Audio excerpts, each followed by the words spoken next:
Welcome, everyone, to the deep dive.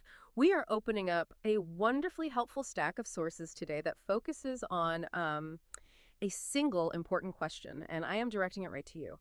Do you want to learn English but feel, well, just too busy? Perhaps you have thought about starting, or maybe you tried before and felt a bit overwhelmed by the thought of hours and hours of study. Our source material today comes from a great resource. It is called English Podcast, and it is really focused on helping beginners find a pathway that is simple and gentle.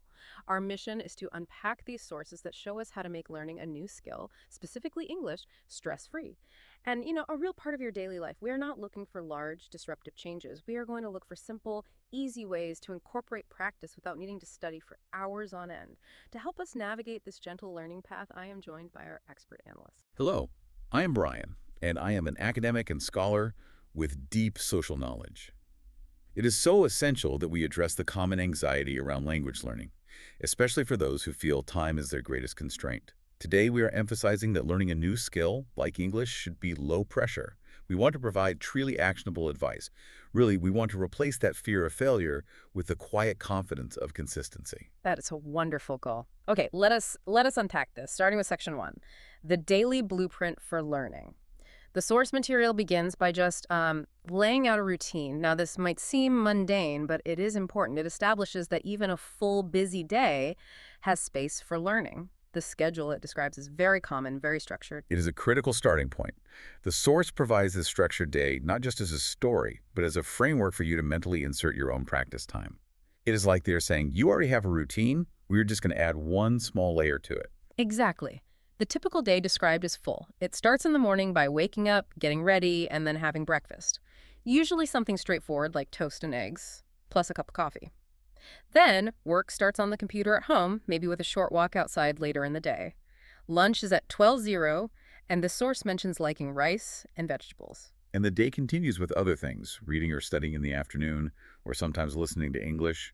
Then there is cooking dinner, watching a video, or reading a book before finally going to bed. So what does this full schedule tell us? It shows that the learner is already busy. They already have many obligations. What is fascinating here is not the details of the breakfast or, the time they go to sleep. What is fascinating is that the source shows a complete busy day, but it deliberately finds time for learning. The key insight for you, the learner, is this. The learning does not disrupt the existing schedule. It is woven into it. The routine is the foundation. So if you already know when you drink your coffee or when you're preparing dinner? Yes, that is when you can add the English practice. I think this is a powerful psychological shift. You do not need to create a brand new hour of study, which so often feels impossible. You just need to recognize and use the 5 or 10 small minutes you already have in the day. Precisely. We sometimes call this activity stacking, and the source is recommending that you stack the new habit of English practice onto an existing secure habit. So, for example, if you always drink coffee for 10 minutes, that coffee drinking time becomes your English listening time. You do not have to think about when to study. The existing routine tells you. But I have to introduce a common challenge here. When we have those 5 or 10 minutes, maybe we are waiting for the kettle to boil. Is there not a risk that those 5 minutes just a few weeks, they immediately turn into checking social media or reading news in our own language? That is an excellent point. Yeah. And it moves us naturally into section 2, the philosophy of small, manageable practice. The source addresses that mental block directly. You see, it is not just about time, it is about mental energy. And here is where it gets really interesting, because the source directly addresses the fear of feeling too busy. It states very clearly, you do not need to study for many hours. Study just a little every day. This is critical. The psychological barrier to learning is often this feeling that you must achieve perfection or put in massive, uncomfortable effort right away. The source dismantles this. It promotes consistency over intensity. You are told that small, daily inputs are far more effective than, say, trying to cram 3 hours of study once a week. And it gives very concrete examples of how to integrate this small practice into that routine we just discussed. For instance, in the morning, while drinking that cup of coffee, Yes. the source suggests listening to easy English podcasts or videos. This taps into a concept academics call comprehensible input. Now, that does not mean you understand every word. It just means you are exposing your ear to the rhythm and the sound patterns of English while doing a familiar task. You are letting the language wash over you while you enjoy your coffee. Over time, your brain starts to filter English sounds, not as background noise, but as language signals. This is something we call auditory conditioning, and it is a massive benefit. That is a much clearer explanation of why that coffee time listening is so powerful. It's not just casual, you're actually training your ear. Then later in the afternoon, it suggests reading something in English, just 10 or 15 minutes. Short stories or easy news. It is manageable. 10 or 15 minutes is the sweet spot for focused attention without getting that cognitive fatigue. And if the material is easy news or a short story, it maximizes the chance that the input is comprehensible.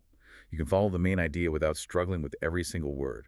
This prevents discouragement. And at night, they recommend writing simple sentences in a notebook. They give very easy examples like, today I went to the park, it was sunny, I felt happy. And the source emphasizes that writing helps you remember new words because you are actively using them and connecting the word to a personal memory. And we absolutely must emphasize the speaking practice. The source encourages speaking English a little every day, even talking to yourself, saying things like, I am making tea now, or I am cleaning my room. I have to admit, the idea of talking to myself while cleaning my room, it sounds a little strange. Does the source offer any insight into getting over that awkwardness? Yes, the source is very supportive here. Yeah. It anticipates that feeling. Okay. The rationale is practical. This private speaking time is about developing muscle memory for your mouth and your tongue. You are bypassing the internal translator in your mind. If you only practice inside your head, when you go to speak to a person, your brain has to translate, find the word, and then send the signal to your mouth. When you practice out loud by yourself, you shorten that circuit. You are training yourself for faster retrieval and pronunciation. That makes perfect sense. It turns a slightly awkward practice into a really valuable form of, well, physical training for your mouth. This speaking practice leads us directly to the emotional core of the source material. It does. It is the most supportive part because it validates your feelings as a learner. Yes. It says it is okay to feel shy or nervous, thinking, what if I make a mistake? But the unwavering message is, do not worry. It is okay to make mistakes. Right. Everyone makes mistakes, even native speakers. That is a powerful permission slip. The source also notes that it is normal to feel sad or frustrated when you do not understand something. By just naming that emotion, sadness, frustration, it removes the isolating feeling that you might be struggling all alone. Absolutely. The core message here is just profound simplicity and kindness. You do not need to be perfect. You just need to keep going. The source tells you, the listener, you are learning, you are trying, and that is amazing. It puts the emphasis on the effort and the commitment, not the immediate flawless result. We really must reinforce that idea for our audience. Showing up consistently every day, even for 5 minutes, is the hardest part, and it is the most important part. It is. Once you are there, the learning will happen naturally in small, cumulative increments. Now let us move to section 3, which gives us the clearest takeaways. We are going to transition to the 3 most practical, actionable tips from the source material. These are tips that work even if you feel completely busy and overwhelmed. They really are. These 3 tips are the blueprint for low commitment, high consistency learning. Tip number 1, listen every day. The goal is small. Just 5 or 10 minutes is okay. And what should you use? Music, short videos, or easy podcasts in English? We discussed the payoff, that your ears get used to the sounds. But how do we choose what to listen to if we only have 10 minutes? Should it be something we enjoy or something educational? The source material strongly suggests choosing something you enjoy. If the goal is only 10 minutes, you must make that 10 minutes pleasant enough that you will want to repeat it tomorrow. That makes sense. If you listen to something boring or too difficult, you will quit. So choose a song you like or a very short, easy story. The purpose of tip 1 is simply acoustic familiarity, or as we said, that auditory conditioning. You do not need deep comprehension. You just need to show up and let the sounds enter your ear. That is a very important distinction. Make it fun, not homework. Okay, tip number 2, speak a little English every day. The method is simple. Talk to yourself out loud. Simple examples to use are, I am cooking dinner, or it is a nice day. And as we touched on before, this is muscle memory training. It is about connecting thought to verbal output. When you say, I am cooking dinner, well, you are actually stirring a pot. You are forging a very strong link between the action, the vocabulary, and the physical act of speaking. Right. This practice is entirely for you, so do not be shy. Just try it. It is okay if you feel silly at first. The benefit is real, and it lasts longer than the silliness. I like that. The benefit is for you alone. Okay, and finally, tip number 3. This one illustrates the power of incremental progress perfectly. Tip number 3, learn 3 new words every day. The rule is just 3 words. That is all. The method is to write them in a notebook, say them out loud, and try to use them in a sentence. So why is 3 the magic number? Why not 5 or 10? Well, 3 is the number that prevents mental fatigue. If you try to learn 10 words, you might feel overwhelmed and then quit after the third day. 3 words allows for deep, focused attention. You have enough time to write them, say them, and create a unique sentence, which is so essential for memory retention. The source understands that this is a sustainable goal, not a stressful task. It sounds so insignificant, though, just 3 words. It does, but the source gives us the calculation that proves the power of this cumulative learning. If you do this every single day, you will know 90 new words in 1 month. 90 new words. And words that you have personally written, said, and used in a sentence. That is not just a list, that is usable vocabulary. Precisely. And if you continue that for 1 year, you are looking at over 1,000 new active words in your vocabulary purely from a 3-minute daily commitment. This shows the power of consistency. It gives you something tangible to track and to celebrate. It is a slow, steady momentum that defeats the burnout that comes with intense, sporadic study. So what does this all mean for you, the learner? It means you should be incredibly proud of just showing up and trying.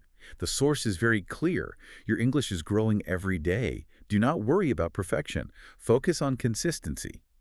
And remember to say to yourself, I can do this. I am learning English. I will keep going. That daily internal encouragement is just as vital as the listening practice. That is the perfect way to wrap up the philosophy of the source material. It is a gentle but firm push toward daily action. It is about understanding that you are already disciplined. Yes. You just need to redirect small amounts of that existing discipline toward a new goal. Now, for our listeners who found this practice helpful and want to continue their journey with these simple supportive methods, we do have a clear call to action. If you like the practice and advice shared from the sources today, please give this deep dive a like, and do not forget to share and subscribe to the English Podcast channel for more easy practice. You can also leave a comment and tell us why you are learning English. We truly enjoy hearing your stories. And we encourage you to start your 3-word list immediately, maybe right after this. We will leave you with one final encouraging thought for you to consider as you go about your day and plan your next small steps.